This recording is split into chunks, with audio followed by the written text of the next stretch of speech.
Okey,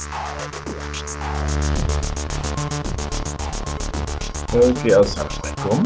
Alright, untuk scene kali ni kita akan cuba belajar macam mana nak letak kamera. Okay, so reason kenapa kita letak kamera adalah supaya kita boleh animate view yang kita nak.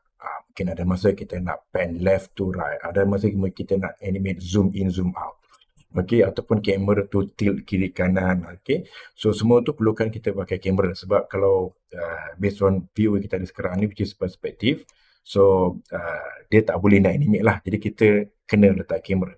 Jadi untuk access kamera, caranya adalah kat sini create panel, tengok bahagian cameras, dan kat sini saya dah klik pun.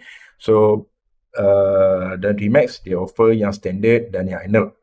Untuk kali ni saya akan guna yang standard dan saya akan pakai kamera fizikal. Okay, kamera fizikal. Okay, so kamera fizikal ni dia sebenarnya dia ada beberapa ciri yang hampir sama dengan kamera yang sebenar. Jadi itu kita akan tengok nanti. So cara untuk buat kamera senang saja. So pilih pada view yang kita selesa untuk draw. In this case saya akan pakai view top. Saya klik. Okay, the moment saya klik, dia dah generate dah kamera. Tapi sebabkan kalau kita perhatikan pada sebelah kanan ni, okay, mode saya mana targeted, jadi depan kamera saya ni ada target yang akan kontrol arah untuk kamera tu pandang. Jadi kat sini saya akan drag target tu supaya berada di tengah-tengah tripod. Okay, so konsep dia ni lebih kurang macam certain lights yang ada di Remax yang pakai konsep targeted. Jadi bila targeted, kamera ni kalau saya alih dia, sudut tu akan berubah based on kedudukan target tu lah. Maksudnya dia akan sentiasa tengok ke target tu. Okay, dia akan sentiasa tengok ke target tu. Jadi kalau macam saya tak nak pakai, so boleh saja saya pergi ke bahagian modify. Kat kamera tu saya offkan target dia. Jadi sekarang ni dia dah tak ada line tu, maksudnya saya boleh rotate secara bebas lah. Okay, so saya onkan balik targeted. Alright, so ni salah satu method untuk buat kamera. Method yang kedua pun boleh juga. In this case saya deselect dulu kamera dan saya guna view perspektif, dan misalnya saya pusing view ni, mungkin kata saya nak view yang macam mana mungkin yang macam ni kot. Okay, alright, okay, macam ni lah. Okay, alright, so saya dah pilih angle yang saya nak, view yang saya nak pada shot perspektif ni, pada view perspektif. Jadi untuk create kamera method yang kedua, saya tekan Ctrl C pada view ni, tekan Ctrl C. Okay, so now apa jadi? Remax dia dah create kamera baru dan dia dah assign pada viewport ni. Okay, viewport ni, so dia dah jadi kamera 2. Okay, so in this case kalau katalah macam saya nak patah balik ke view kamera lain, saya boleh klik kat sini. Similar macam method-method untuk tukar view pada viewport. So klik pada cameras, dan sekarang ni kita tengok dah ada 2 lah. So jadi physical camera 1, yang ni yang mula-mula kita buat tadi, dan physical camera 2 yang baru kita buat tadi lah. So jadi sekarang saya klik ke physical camera 2, camera 1. So now dapat patah balik ke view saya nak lah. Dan on this case saya akan buang dulu kamera yang kedua ni supaya view kita tak terganggu. Alright, so now kamera kita ni kalau kita perhatikan, dia sebenarnya tengok ke lantai tripod. Kalau tengok view tripod ni nampak kat tengah, dah cantik dah. Tapi kat view ni rupanya dia aim ke bawah tripod. Jadi saya nak cuba alihkan target, tapi sebabkan target tu agak kecil, jadi mungkin agak susah untuk saya select. Okay, so triknya saya boleh select garisan ni, okay, dan saya angkat garisan ni. Jadi apa yang berlaku bila select garisan ni, dia akan select kedua-dua kamera dan target. Kamera dan target. Okay, so nak saya alihkan tu.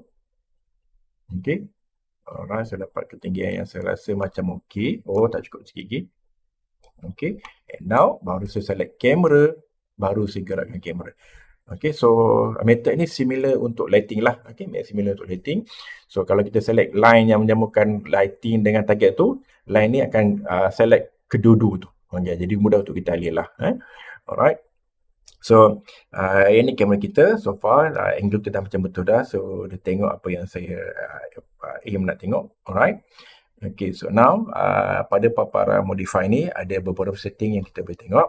So paling basic adalah pada focal length ini. Okay, focal length ini bahasa mudah dia selalu kita sebut zoom. Okay, kalau yang pakai telefon tu 0.5, 1 ataupun 2x tu. Okay, so tapi kalau untuk istilah kamera yang ni lah, dia punya ni focal length yang apa macam barrel yang depan kamera DSLR tu. Okay, so by default dia akan letak dalam 50 ke 45 saya ingat lupa. So currently dia dalam mode 50mm. So impact dia kita tengok sini saya akan cuba tarik nombor ni. Kita tengok pada perspektif kat sini okey. So sekarang saya cuba naikkan. So nampak seolah macam tripod tu dekat dengan kamera. Nampak macam dekat kamera. Tapi sebenarnya apa yang berlaku? Kamera tu tak berganjak pun. Okey, kalau saya undo balik, kamera tu tak berganjak pun. Tapi sebenarnya apa yang berlaku, saya cuma kecilkan dia punya sudut. Okey, sudut FOV di field of view ni. Okey. So in this case saya dah tarik dia di 190mm. Oh, tinggi tu. Okey. Yang ni dah macam lens macam nak teropong wildlife kan. Okey. So saya tarik balik.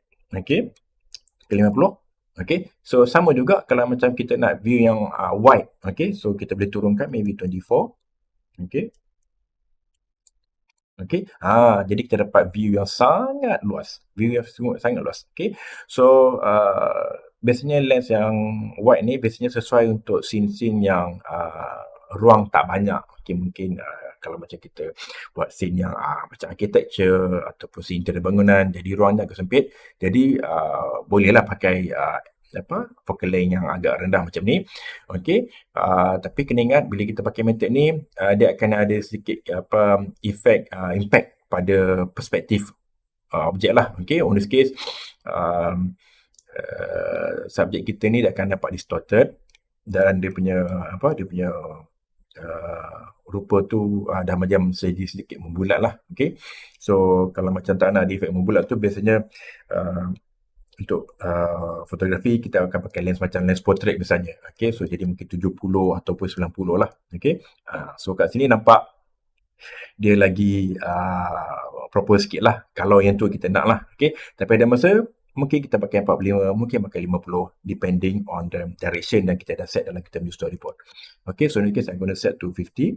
Okay, so yang ni dia punya focal length dia. Okay, so kita cuba animate dulu pergerakan kamera kita untuk dua feature yang ni yang saya akan tunjuk nanti. Jadi saya akan offkan dulu.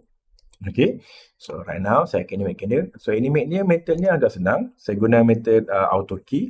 Okay, so animationnya saya akan buat dia daripada sini. Okay, and then dia gerak ke sini. And then dia patah balik ke tengah ni. Okay, so mudah je. For mula-mula saya akan set first initial position dia. Okay, and then saya onkan auto key. Pergi ke frame, misalnya frame 60. Saya tarik dia ke depan ni. Okay, so enough supaya nampak sedikit bahagian tripod tu. Okay, and then pada frame 95 dia slowly patah balik ke tengah-tengah ni lah. Okay, right, so impact dia akan jadi macam ni lah. So senang saja nak animate. Okay, so yang ni saya pakai method auto key lah. Okay, so key-nya N, huruf N. Okay, kalau kita roll over dia akan mention kat situ N lah. So auto key ni boleh kata dia akan buat keyframe hampir semua benda yang kita ubah dia pada mode auto key ni tengah on. So maksudnya kita boleh animate objek, kita boleh animate modifier, boleh animate texture lighting. So dia agak cepat lah. Okay, alright, so itu sebab kenapa saya suka pakai auto key ni. Cuma kena jaga-jagalah bila onkan auto key ni, takut kita terubah benda yang kita tak nak animate. Okay, so right now bila saya selesai, saya rasa mungkin saya boleh offkan auto key. Alright, okay, alright, ataupun apa kata saya main dengan dunia focal length dia. Alright, saya onkan auto key. Mungkin starting dia punya focal length dia mungkin saya buat dia agak wide. Okay, maybe about 24. Nampak agak wide tu. Jadi pergi ke sini. Okay, alright, dia akan jadi mungkin sedikit kecil, mungkin about 45. And then pergi ke sini, sampai ke sini, dia jadi lebih kurang dalam 50. Dia zoom sikit. Okay, so kita boleh tengok impact dia lah. So kalau saya play back, okay, so physical punya position, camera punya position pun kita animate, dan focal length camera tu pun kita dah animate. Okay, alright. Okay, so itu cara untuk animate dia. Okay, so now kita go to next part. Kat sini dia ada features yang membuatkan dia mimik macam kamera betul. So contoh first ni kat sini motion blur. Okay, motion blur maksudnya kesan efek kabur bila objek tu bergerak depan kamera lah. Okay, so on this case dia tak nampak kat sini, jadi saya kena okay kat sini ke saya rasa. Okay, so kat sini sekarang ni saya cuba render.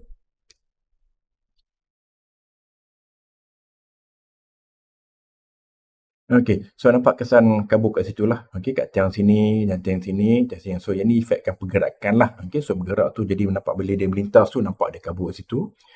Okey, contoh lain kat sini.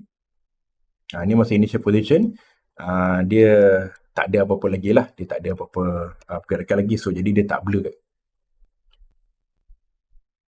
So kat sini dia tak bergerak lagi, jadi tak ada efek blur lah. Jadi bila dia start gerak tu baru nampak dia punya blur tu lah. Okay, so yang ni motion blur.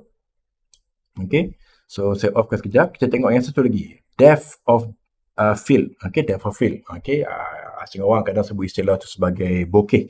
Alright, so yang ni depth of field ni maksudnya dia efek kabur pada objek yang berada di sebelum atau selepas subjek yang kita fokus. On this case, pada subjek yang duduk dekat kawasan target lah. Okay, jadi kalau kita tengok sini, use target distance, maksudnya objek yang duduk dekat target saja yang dia akan fokus. Okay, maksudnya yang belakang-belakang dan depan ni dia akan boleh nampak kabur. So jadi yang ni saya on kan depth of field. Default punya value dia 6. So kalau saya render,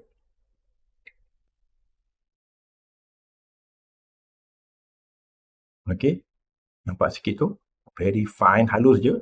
So saya naikkan lagi, saya turunkan lagi dalam kamera.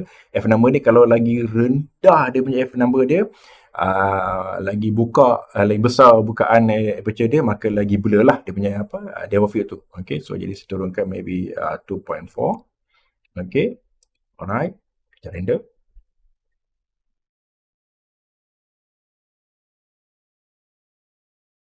Okay, boleh nampak tu, nampak dia punya kabur tu dah mula makin ketara lah. Okay, kalau nak lagi bokeh, okay, 1.2.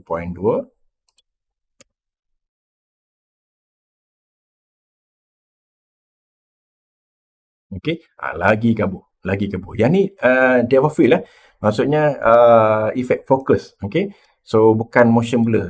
Untuk confirmkan balik, saya patah balik kat sini pada initial starting kita tu.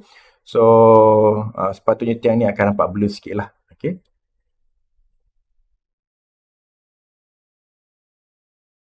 okay, so nampak kat sini dia punya blur tu. Okay, dan yang mana yang duduk pada jarak yang sama dengan kawasan target tu, misalnya tiang ni dengan tiang ni, dia nampak agak sharp. Okay, dan makin ke depan dia mula blur. Termasuk yang belakang ni pun, dia dah mula makin blur. Okay, so alright, so yang ni dia punya depth of field lah. Okay, so kita boleh onkan dua-dua. Okay, kita boleh onkan dua-dua.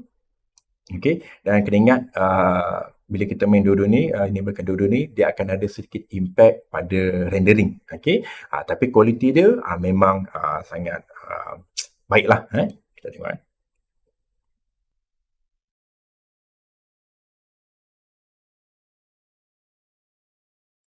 Okay, alright. So ini efek dia. Okay, ini efek dia. Okay, so kombinasi antara depth of field dengan motion blur lah. Okay, so ni antara common punya parameters yang hampir dengan kamera. Okay, yang lain kat sini adalah exposure. Okay, so exposure ni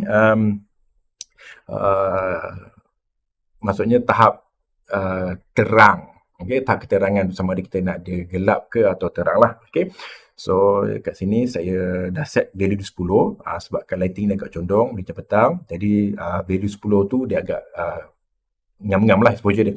So kalau saya cuba uh, naikkan, dia akan jadi lagi gelap. Okey, lebih kurang macam kita main aperture lah. Konsep dia macam aperture. So jadi lagi tinggi nombor lagi gelap. Okey, so let's say saya buat 14. Okey, dan saya render.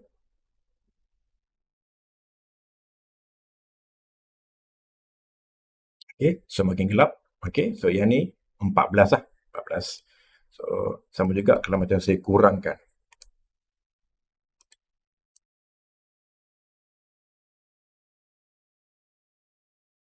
Okay. So yang ni efek lah kalau saya buka dia punya aperture ataupun in this case saya turunkan dia punya EV lah. Okay. So itu EV. Okay. So yang ni pun kita kena adjust accordingly lah. Okay. So in this case saya letakkan dia maybe about 11 kot. So petang. So okay. Okay, agak gelap kot. Saya 10 lah. 10 agak cun. 10 better. Okay. Right, dan kita juga boleh ubah dia punya color ni. Okay, so I think I can adjust dia punya white balance dia ni, temperature dia saya rasa saya nak dalam 550, saya nak sedikit kuning. Okay, so ini boleh refer color temperature punya chart lah, color temperature punya table.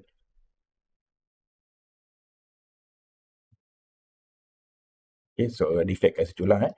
Okay, so this are some of the features yang ada pada physical camera yang kita boleh guna untuk pakai dalam kita punya scene animation kita lah. So ada beberapa lagi kat bawah ni misalnya 4K ataupun laser distortion, tapi itu lebih pada macam untuk pakai effect tertentu lah. Tapi bawah sini exposure, ada depth of field, dan motion blur dan focal length. Okay, itu